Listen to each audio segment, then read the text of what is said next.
Assalomu alaykum hammaga. Bugun keyingi hafta uchun bir nechta forex paralarida analizlar qilamiz. Birinchi o'tgan hafta qilingan analizlarni ko'rib chiqib, keyingi haftaga boshqatdan yangi nimalar analizlarni berib boramiz.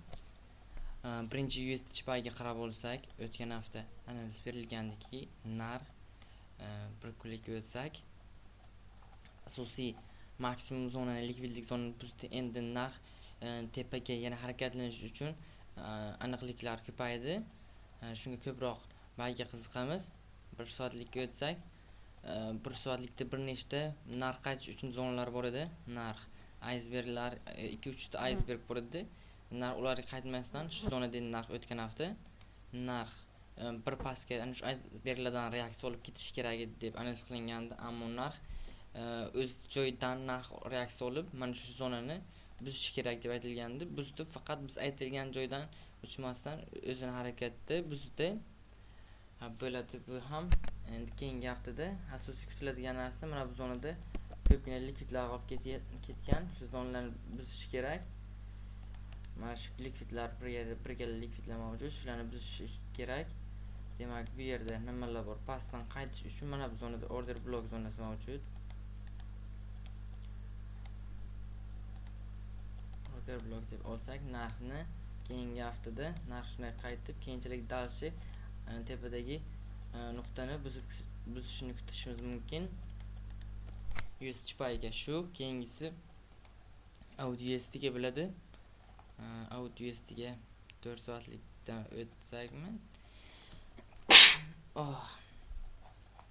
Kechirasizlar. Asosiy trend sell edi. O'tgan hafta aytilgandiki, narx mana bu zonada edi. Narx sell side liquidni qoldirgandi va aytilgandiki, narx trend sell bo'lgani uchun sell side liquidni olish kerak deb aytilgandi. Tepada order flow va order flow FVga qoldirilgan. Narx shu zonalardan reaksiya oladi yoki o'z harakatini shunday bir xil narx impuls bilan harakatlanib pastga buzadi deb aytilgandi. Narx impuls bilan buzdi sell side liquidini.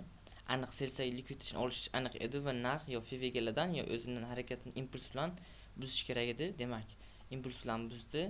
Endi keyingi haftaga qarashlar hali sell bo'lgani uchun ko'proq sellga qiziqamiz. Demak, mana bu zonalarda bir nechta FVgalar mavjud. Shu FVgalarning o'zidan yoki FVgalarni to'ldirib tepadagi order bloklardan narx qaytishi mumkin. Demak, mana bu zonalarda order blok mavjud. 1 soatlikda qarasak, qandaydir zonalar mavjudmi? Ana bu zonalardan order bloklar olib ketgan, shu zonalardan qaytish mumkin. Mana bu zonada ham order blok bor. Asosiy narx ma'lum bir asosiy trend sell mana zonalardan qaytishdi, dalshi sellga ketish kerak. Yo o'zini direkt impuls bilan buzib ketishi ham mumkin. Narx bunga qarashim sell bo'ldi. Endi keyingisiga qarasak, keyingisi Euro USD bo'ladi.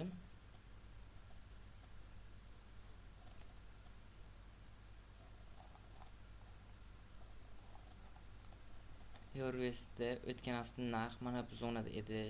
Shu zonaga kelgan payt aytilgandiki, tepada order flow mavjud va FVga mavjud. Narx FVga to'ldirish kerak order flowdan yoki to'ldirmasa agar narx impuls bilan harakatlangan paytda shu order flowning o'zidan reaksiya olib pastga ketadi deb aytilgandi. Narx aytilgandek order flowdan reaksiya oldi va impuls bilan sellga harakat qildi. Demak, qarash keyingi haftaga qarashimiz endi mana bu zonadagi icebergdan narx reaksiya olib bo'ldi. Endi keyingi qarashimiz narxning korreksiya qilib pastga tushishi bo'ladi. Shu shaklda mana budagi sell side liquidni olishigacha.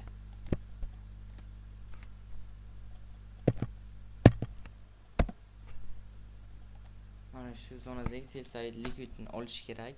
Mana bu zonada order block zonasi mavjud. Shu order block zonasidan tasdiq olib pozitsiyaga kirishimiz mumkin.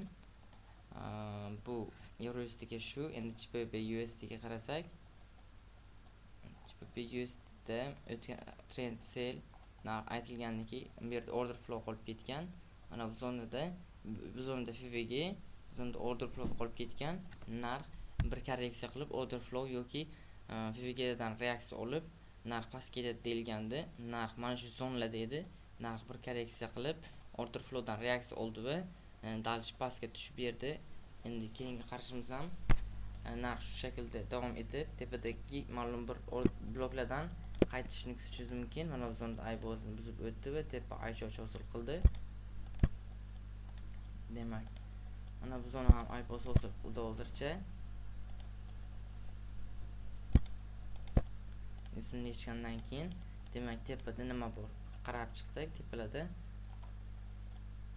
mana bu zonadagi FVG dan narx reaksiya olgan ekan.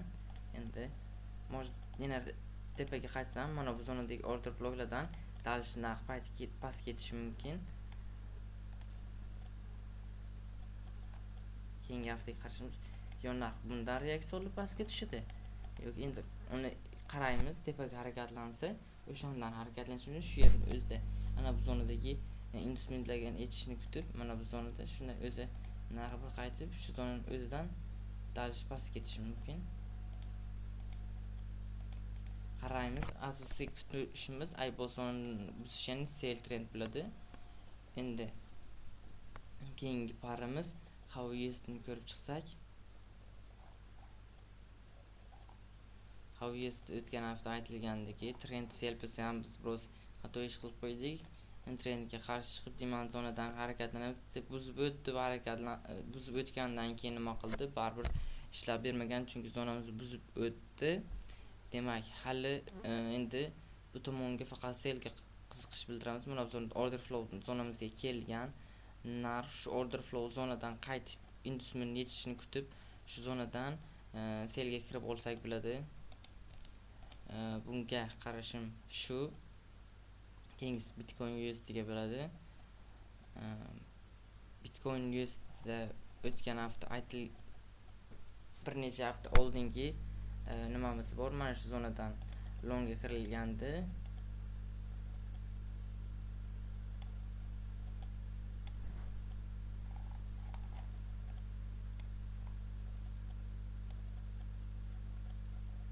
Birga olti nisbati deyarli tepamiz tortilgandi. Bu stop oldi. Birga 3 nisbati deyarli ishlab bergandi bu. Birga 3 ga ham ishlab bergan ekan. Vaqtda yopish kerak edi bezga ko'pilib, bezga qilib. Endi trend sellga, sell asosiy trend baribir sell. Shunga sellga qiziqish bildiramiz. Narx o'tgan haftadagi harakatlardan ko'rsatdi trendni. O'ta impuls bilan harakatlanib, pastni trend impuls bilan harakatlanib pastdagi barcha likvidlarni olib ketyapti. Demak, bir kunlikka o'tsak, narx qaysi zonada? Bir necha oldingi fevraldagi minimumni ham yangiladi narx. Bu ketishga bir narximiz 50 mingni ham yangilashi mumkin. Demak, 4 soatlikka o'tsak, 4 soatlikka o'tsak, mana bu zonada IBOS nuqta shakllangan. Shu nuqtani buzish uchun narx kelishi kerak. Ya'ni sell side liquid qoldirgan. Mana bu zonalarda order flow mavjud. 1 soatlikka o'tsak,